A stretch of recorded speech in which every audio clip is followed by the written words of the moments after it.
thank you all for joining today for our very interactive session called All In, Driving Interactivity in the Digital Space.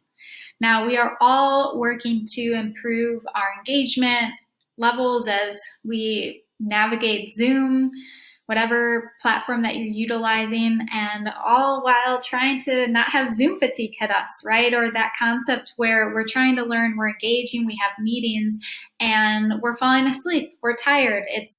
We're not getting all the other environmental cues and impacts that continue to help us stay stimulated when we're in our learning or meeting experience. So today's session is all about how do we actually drive interactivity with some creative ways that are a little outside of the box than we normally hear.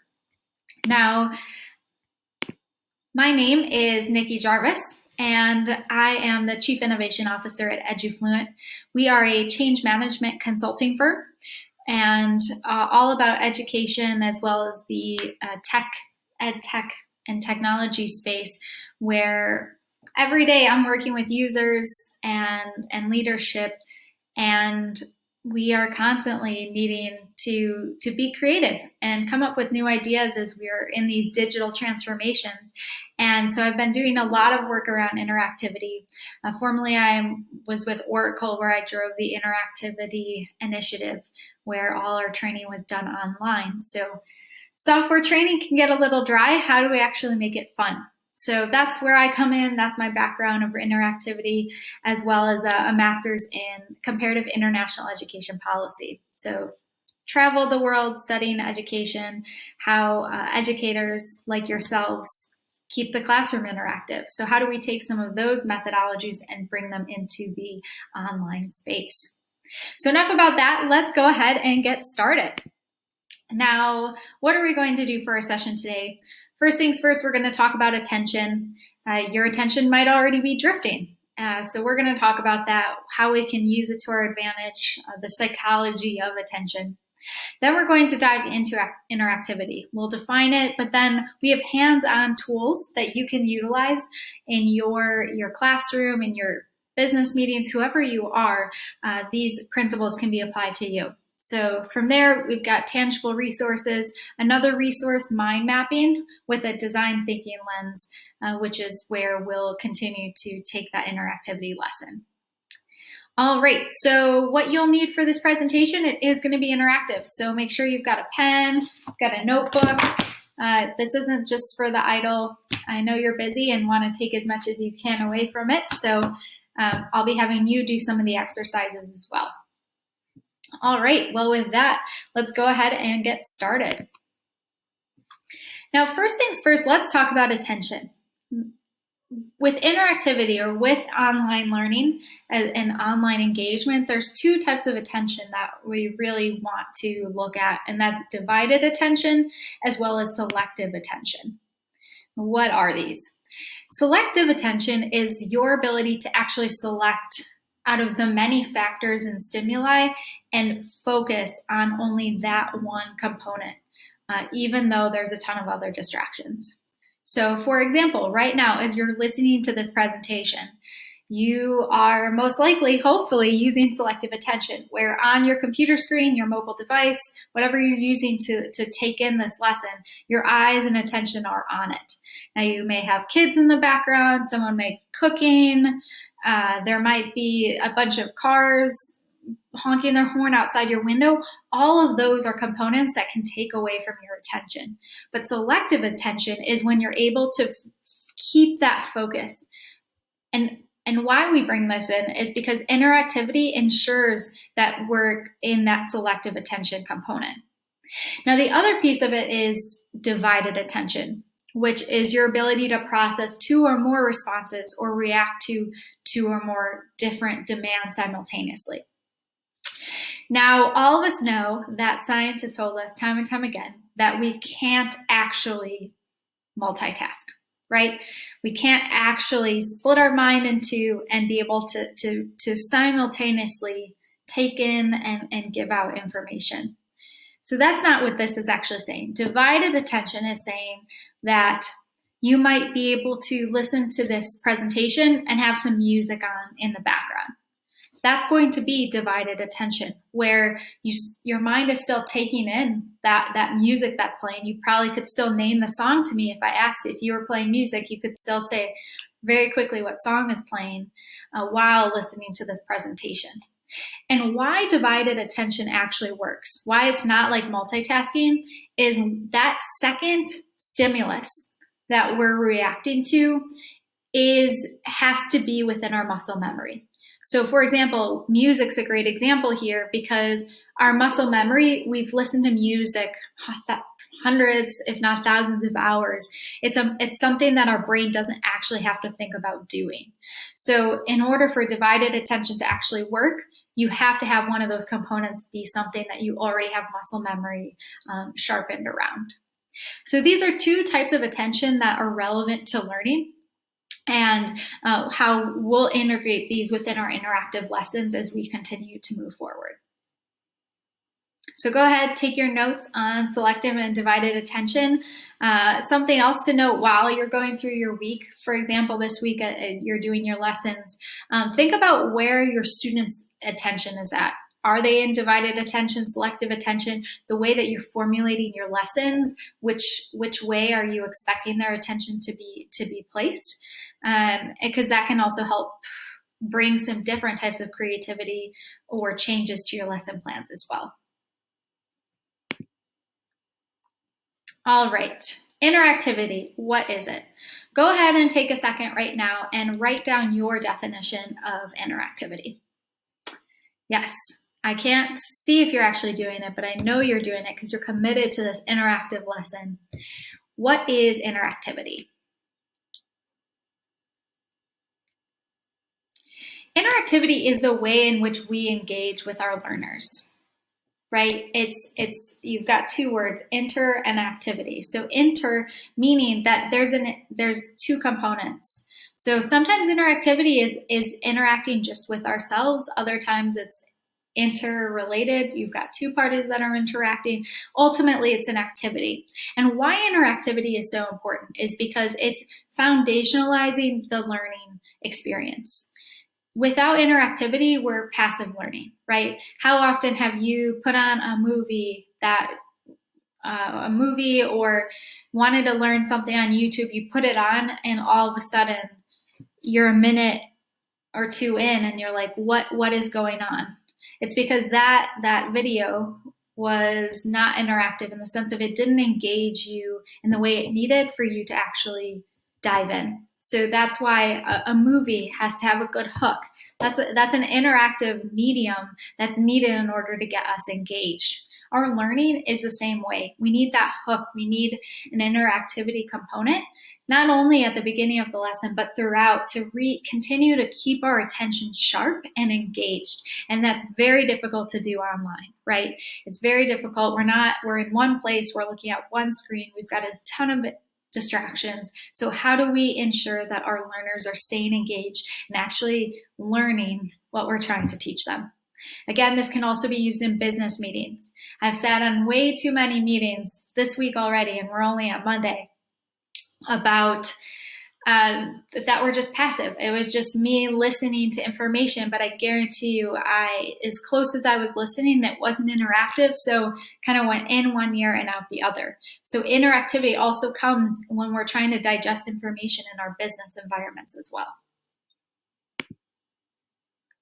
Now here's where we're going to dive into some of the actual tools that you can utilize within your classroom. So I put up the word lecture style lessons here because oftentimes we are trying to just get some information across to our students, to our learners, to our peers, and it is in lecture format.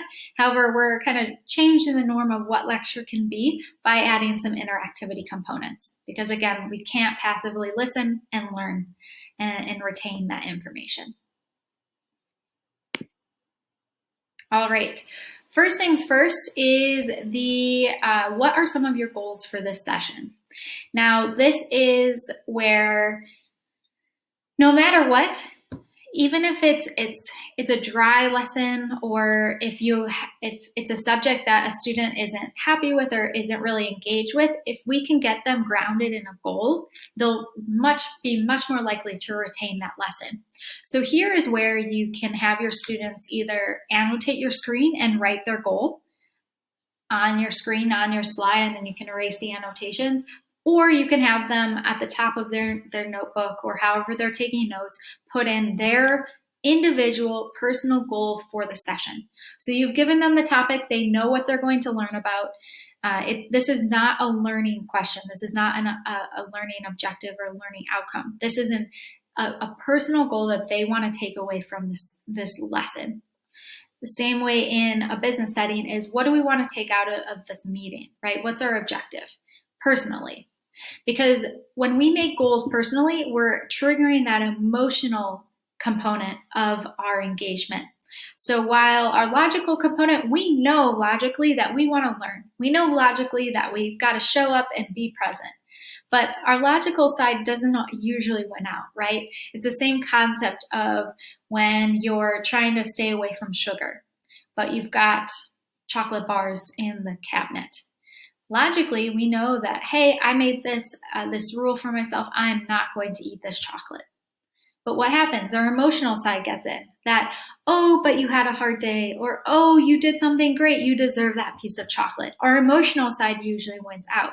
So how we're using this psychology to the advantage of learning, where we're creating an emotional intrinsic goal that will ground the lesson for the student.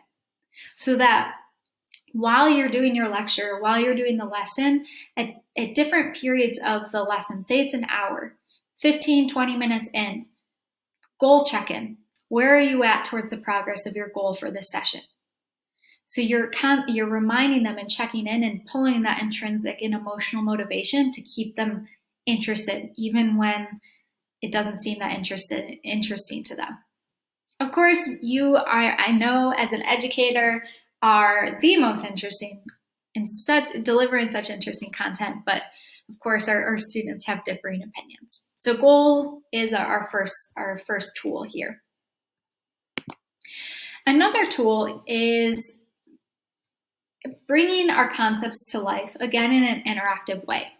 So say I'm a social studies teacher and we want to talk about FDR, the President FDR, Franklin Delano Roosevelt. Now, or if I'm a science teacher and I want to talk about atoms. In the end, we have to give some background of what this component or what this person, place, thing is. Now, there's one way you could just say it. There's another to have an interactive measure brought in. This is another component where you can just put it up on your screen. Say you're using Zoom, and have your students annotate. You can break them into groups of, hey, last name, A through D, you get definition. The next group gets examples, next group gets characteristics, next group gets questions. You're splitting them up as to what part of the screen that they're writing on. And then they're filling in what they know about that concept that you've defined for the lesson. So an empty component looks like this. You can take a screenshot if that helps. You can very quickly make this on a Google Slides to have it put up on your screen. But ultimately, what is this doing? Again, it's keeping them engaged. You're not lecturing. You're having them actually be involved in this. So for example, let's do this together. Again, all about the interactivity here. Say our concept is interactivity. Yeah, that's what we're all about today. So I would put, instead of the word concept, I would put interactivity right in the center there. Now you and I are going to go through the 4 boxes here together. We did our definition already, so go ahead and type that in, write that in, put it on your piece of paper so you can keep your hands and minds connected and engaged. Now, next is, what are some characteristics of interactivity? What are characteristics of interactivity? For me, engagement, increased energy, smiling, contemplation. Those are some words top of mind of characteristics for interactivity. Next, we move to examples. Well, easy enough. We just went through an example of interactivity and we're going to go through some more. So you've got some examples to write down there. And then lastly, we've got questions. And this is an important part as well, right? Not only do we constantly say, hey, put your questions in the chat box or raise your hand. This is another way where you can place more of an interactive component of, we want our learners to be thinking of questions, right? It's helping ensure that they're thinking abstractly or beyond what we're actually talking about. How does this interconnect with what we've learned about earlier or last year or in the news? You know, all kinds of components you can bring in. So this is another area too where you could ask all students to put in a question and see where that takes the lesson and the conversation. All right, so you've got your screenshot, you've got your handwritten example in your notebook. Let's keep on going to some more interactive tools. All right, our next one is, what do you think? This is very simple. And the other thing is, a lot of teachers, and if you're running meetings, a lot of the components or complaints that we hear at EduFluent is, interactivity takes too long. I don't have enough time. Story of our lives, we never have enough time. Here's a quick, literally 5-second activity that is interactive. It takes your learner or your listener from, I'm getting a little disengaged to, now I'm being asked to do something, so I need to re-engage. And then my re-engagement will stay for another 10 to 15 minutes before I start to kind of fade off again, which is how often, it's actually 5 to 6 minutes is how quick our disengagement, our divided attention usually comes, but it's not divided attention, it's distraction really at that point. So how do you keep the selective attention? How do you keep your learner selectively attuned to what you're learning? Activities like this, where you're bringing them back. Our minds go a billion directions, bringing them back. So how does this one work? What do you think? This is where you've posed a question in the lesson, where you've brought an idea or a concept and you just want to check in. Do you agree? Do you definitely agree, disagree, or definitely disagree? And have your students or your users use the X or a check, whatever tool, and just put it underneath the circle there. And then you can also get a visual of where the class is at. That can start more conversation as well. Another tool takes no more than 5 seconds for users or students to dive in this. All right, here's another quick one. These are quick checks. How do we engage? How do we ensure that every 5 to 6 minutes, like our psychology tells us, that we're starting our mind is starting to wander? How do we bring them back? This is just a check-in question. Instead of saying, hey, are you good to go? Can we keep going on in the lesson? You're actually having them participate in an activity where they have to do something. There's a big difference between asking the question, hey, are we ready to move on? And hearing nothing. No one, you get the blank, everyone's still on mute. No one's going to unmute and say, yeah, we're ready to move on. So this is where you can, again, re-engage and bring that expectation of engagement back. This is where they can put the X, the check mark, whatever, and place, I have questions, I'm almost there, absolutely. Also see the spectrum. How much are they actually retaining the lesson or objective of what they're learning? This is also, this arrow is great for goals as well, where you could say, where are you at with your goals? I've accomplished my goal, I'm almost there, I've got some work to do. So this could be a goal check-in as well.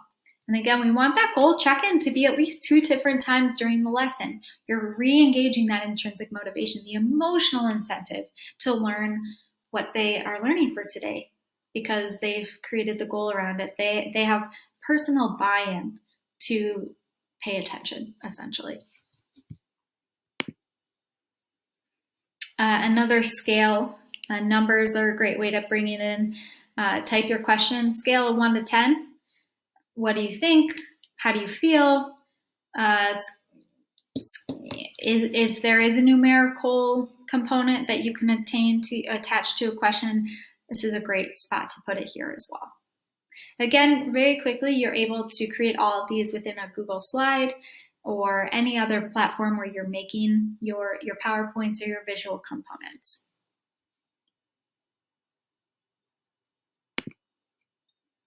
All right, and then let's summarize main takeaways. One thing that we've noticed within online learning with our clients is that oftentimes it can feel like a whole tiring hour for training, for learning, for these meetings, and therefore, in order to re-engage, have that pillared learning effect, let's summarize. This is where you can put this slide up. Go ahead and take your screenshot now, and have your students call out what were your main takeaways for today. What are things that you learned? And all of your students are going to take away something a little bit different, right?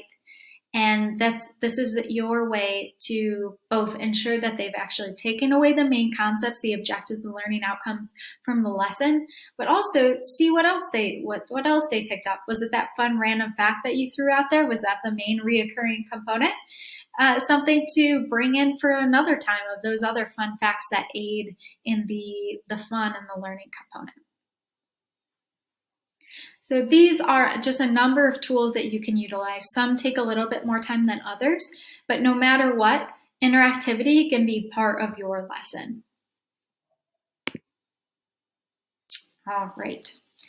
Now those were for lecture style components. Now we are going to move into two other components. We've got mind mapping and design thinking.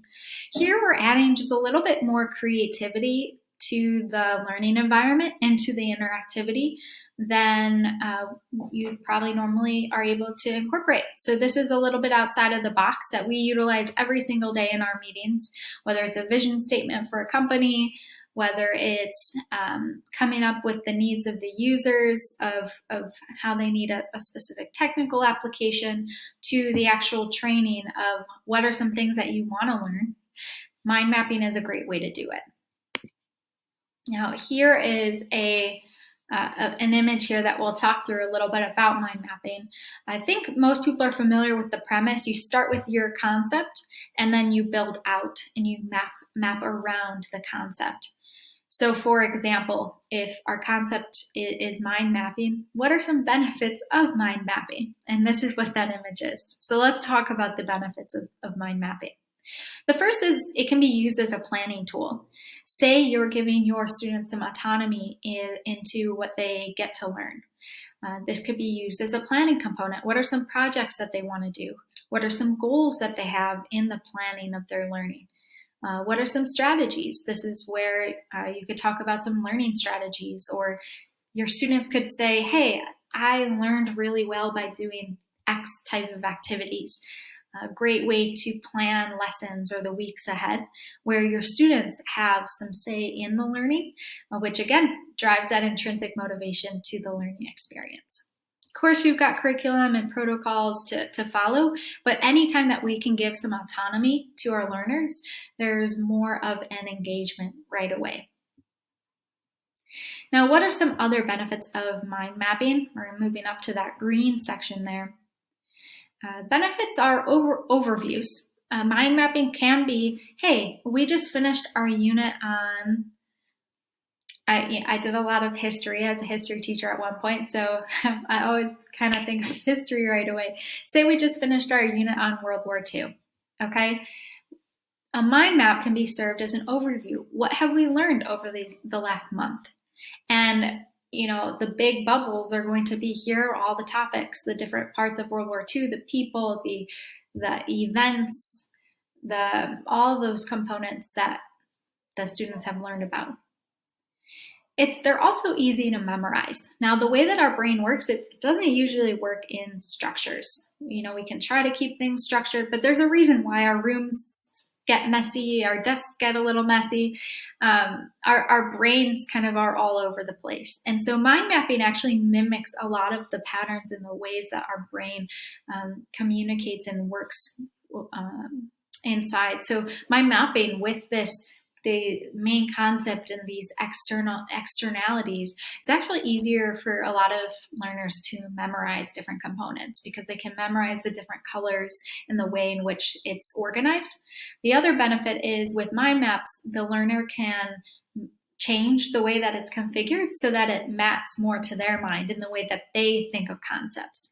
So back to the World War II example, if maybe some learner can remember the history better by chronological date, okay, other learners may be able to understand the whole big picture of World War II by people, others by places. So all different ways that we learn and remember information. Mind mapping is a great way to be able to construct and change. It's also simple, fast, and fun. From a pink side, the benefit of mind mapping to do it as a classroom activity is it is collaborative. It's interactive in that way. There's teamwork, sharing, and a peer-to-peer colleague feeling that is harder and harder to replicate in the digital space. So mind mapping is a great way to do that. There's a lot of programs that are free to educators and also free to use, their freemiums or that lowest tier of 1 or 2 mind maps that you just keep erasing or you save and erase that you can utilize for this as well.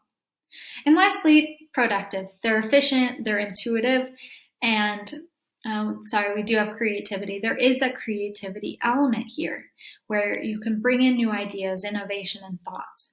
And why is it creative? Is because it's not just the main circle and the circles that you've put around it.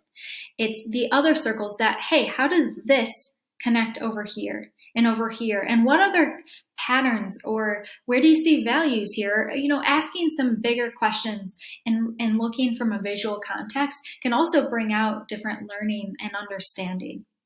So mind mapping, very dynamic and a great tool to utilize from an interactivity component. Next, we move into design thinking.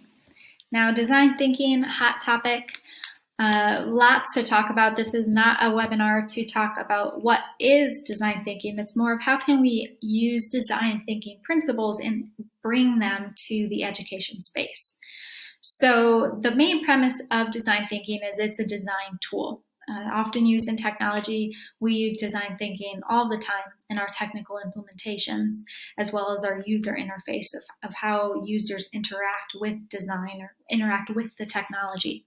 But these principles are very much applicable to the education space as well. So at the top are these 6 different stages of design thinking. So first we frame a question. I'll let you just take a pause there. Go ahead and write in your notebook these 6 different stages. And then take some notes along the way. Super fun. I know after this you are going to Google design thinking, watch a ton of videos on design thinking, and feel free to contact if you need any support with how you can leverage design thinking in your classroom or within your business.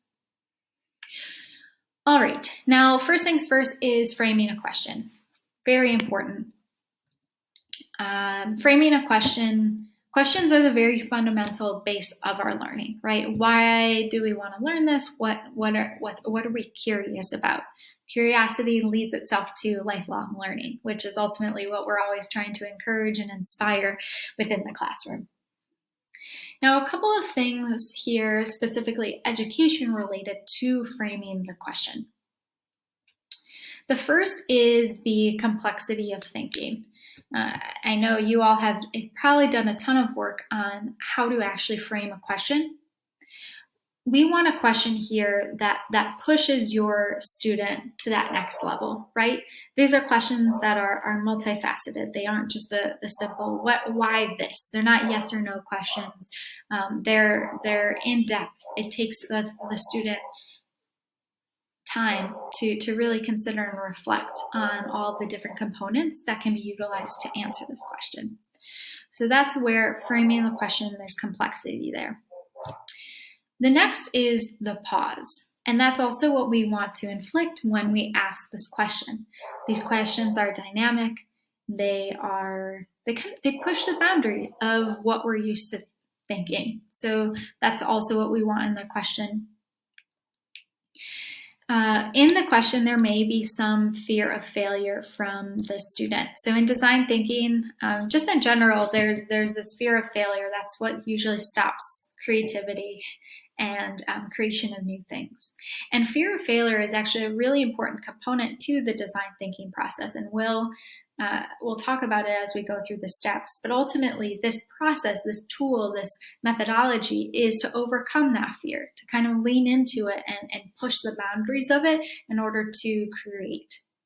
So how that pertains to your question is it needs to push those boundaries. It needs to push the learner. The other component is how you're asking the students the questions. So as you're going through this design thinking component, are you going to have them do these activities in a public with their peers or by themselves as an individual? And that's something to think about as to the age, where your students are at, and the relationships, the safety of the classroom, and things like that, of how you want to do these activities. And then lastly, accountability. So that question, once it's asked, you're bringing in the accountability measures around it as well. Now, the next piece on our design thinking scale is gather inspiration. So this is where your student is diving into information about the topic. Again, let's go, if we are using a history example, I'll use some other subjects too, even though I'm super biased to social studies and history. Gathering inspiration from history, if we go back to World War II, I know it's an ongoing joke that social studies, we never get past World War I or the Great Depression, even into the 20th century. Anyway, they may be gathering inspiration from primary resources or artifacts that were created, photographs, things that were written at that time of World War II as inspiration to understand the period. If you're a math teacher and you're learning sine and cosine, what are the students, you can have them spend 5 to 10, 15 minutes Googling, trigonometry and sine and cosine, what it means, and gathering all this information, watching videos, and understanding, why should they learn this? Where's the inspiration coming from? Where is this applicable? From the inspiration stage, we move into generating ideas. Now, generating ideas from an education perspective is what can you do with this information? This is where you're either launching a project for your students to kind of take on. This is where, if this is just a lesson that you're using design thinking, generate ideas of understanding why a certain thing happened. Again, I'm going to bring it down back to the from abstract down to the grounded level. If I'm in history and we're learning about World War II, they've gathered their inspiration, the primary resources that are trying to answer this question that the student has shaped or you have shaped. They're generating ideas of why this happened, right? Why did the war occur? Why did it continue?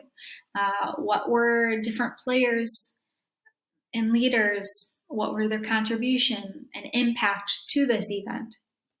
Back to our math example, generate ideas. How is this utilized? This could be more of they're getting set up to learn. So what's the base of sine and cosine? What needs to be there? What shouldn't be there? And then from there, we move into make ideas tangible. So we've framed this question, we've gathered inspiration, we've generated ideas, all a little abstract. Now let's tangibly define it. If we're using our history example, this is where they write down their ideas, give evidence as to why, whatever the question they're asking. So this is where the question that you've asked, they are tangibly writing it down. So if we're using the math example, they're actually solving a problem with sine and cosine. because they've been gathering. And you might, as a math teacher, do this before you actually teach them sine and cosine. It's a struggle. It's hard, but that learning, that interactivity that they're accountable for answering the question, see what they come up with. Surprise them at how they can figure this complicated stuff out. Now from there, we move into test to learn. Now from a design thinking, obviously you understand where this one comes from. It's you've created this product, this design, and now you're actually going to launch it. From an education perspective, this is this right? From our history example, we can talk that this is where you bring the class or break out into small groups, and the students present their findings and what they think, and other students ask questions or bring in different tidbits of, is this correct? Did this leader have this impact? Were these different players involved with the historical event? It's testing. This can also be an actual test, an exam that you've put into place as well as part of their learning experience. A quick exit slip even. From a math perspective, this is, hey, here's the problem you were trying to solve. You've gone through this process. It's been very interactive.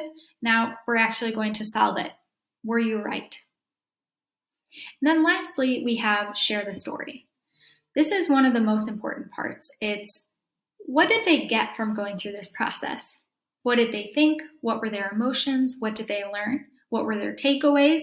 What worked? What didn't work?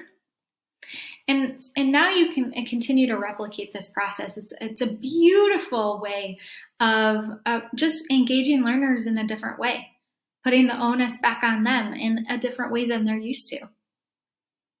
And introducing a new term. Design thinking can be utilized in any different way in your life. And it's a creative way. It's a creative measure to come up with new ideas, come up with different learning strategies. Hey, you're not testing well? Hey, let's take you through these 6 steps in order to come up with some new ideas on how to learn differently for you.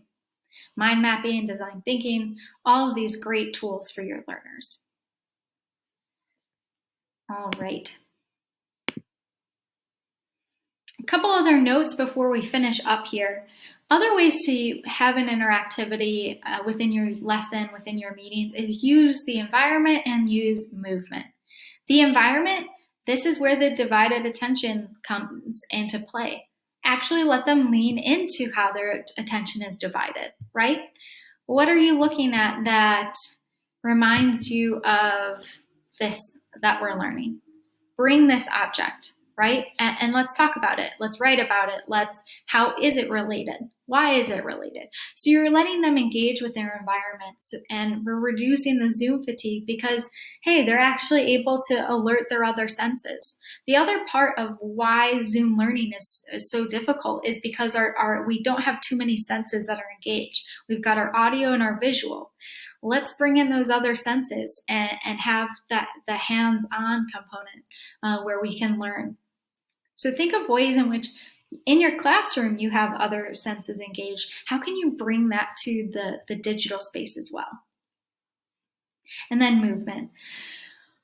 Stretch break just like this goes a long way to get that blood moving. Throw on 5 seconds of music. Totally revamp, another way to re-engage. And here's where I pause. And in your notes, you get to take a moment to say, hey, what are some of your main takeaways? Out of all the time that we spent together today, what resonated with you? What are you going to be able to use in your classroom tomorrow, in your meeting the next day?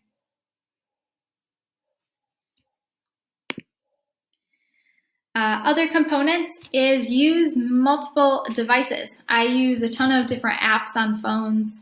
Again, depends on your students and what they have access to, but most people have, most kids, depending on your age, of course, that you're teaching, but multiple devices. Have polls that can be utilized on the phone. Drawing components, another way to add to the mind mapping. There's a ton of free stuff. It doesn't have to cost anything in order to continue to drive engagement. All right, and that is everything. You made it through our all-in interactivity. Now, we went through a lot of stuff today. We're super excited about this whole program to continue to, level up and ensure that you have all the resources and ideas to be as successful as you possibly can be. If you do have any questions, you can find me at edufluent.com. Add me on LinkedIn, Nikki Jarvis on LinkedIn. My email is nikki@edufluent.com. If you have any questions on any of this stuff, really happy to help in any way, or just hear what your thoughts are. I want to hear from you. So thank you for your time today. Really appreciate it. And off you go. Have an interactive day. Take care. Thanks so much.